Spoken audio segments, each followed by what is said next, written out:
सुबह होते होते देवराज का शरीर पसीने से भीग गया था। अगले दिन उन्होंने अन्वी को फिर देखा। वह आश्रम के पास एक चट्टान पर बैठी थी, जलती धूप की तरह। तुम्हें क्यों आना पड़ा? उन्होंने पूछा। क्योंकि तुमने मुझे बुलाया, अन्वी ने जवाब दिया।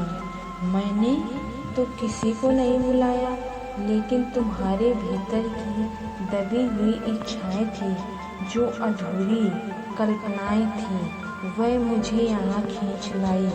मैं तुम्हारी तपस्या हूँ।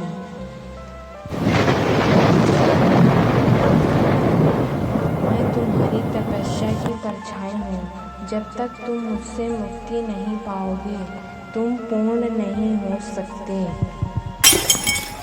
देवराज समझ गया, ये कोई सामान्य स्त्री नहीं है,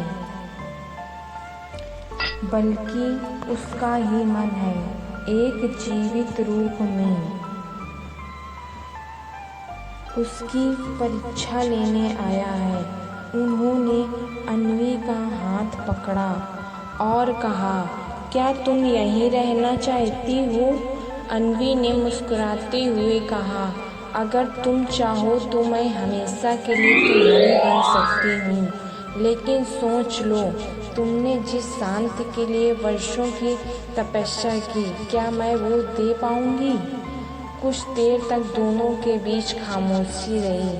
फिर देवराज ने गहरी सांस ली और धीरे धीरे उसका हाथ छोड़ दिया।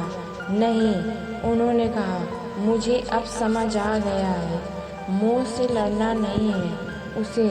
तुम मेरी कल्पना हो, मेरी कमजोरी नहीं। अन्वी की आंखों में संतोष चमक उठा।